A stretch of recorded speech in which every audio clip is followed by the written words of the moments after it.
A day in my life as a TikTok affiliate na nagla-live selling.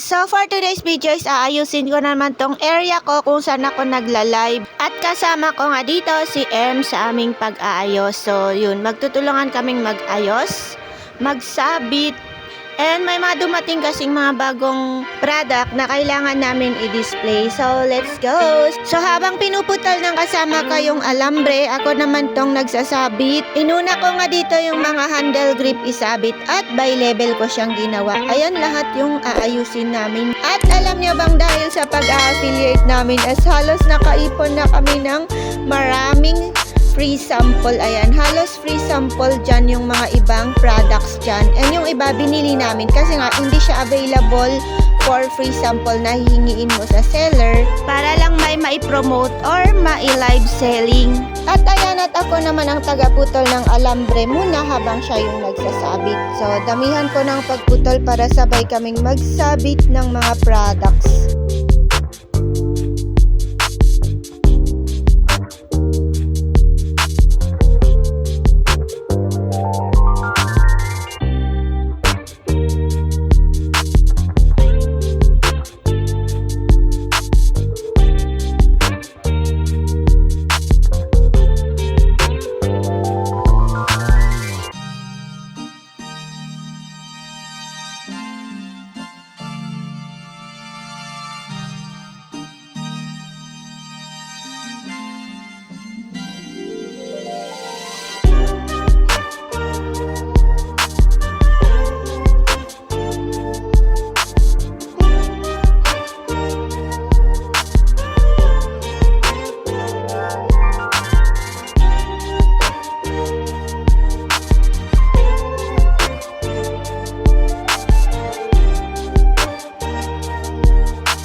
Magpuputol na naman ako ng alambre para pagsabitan. Naubos ko na ngayong isang roll pero kulang pa rin yung pagsabitan namin na alambre.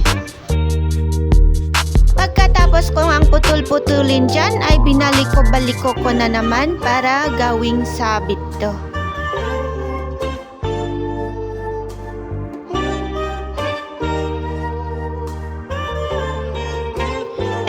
For the go, maayos na ulit. At least hindi na ako mahirapan mag-flex. Every time na may nagpapa-flex, kukunin ko na lang.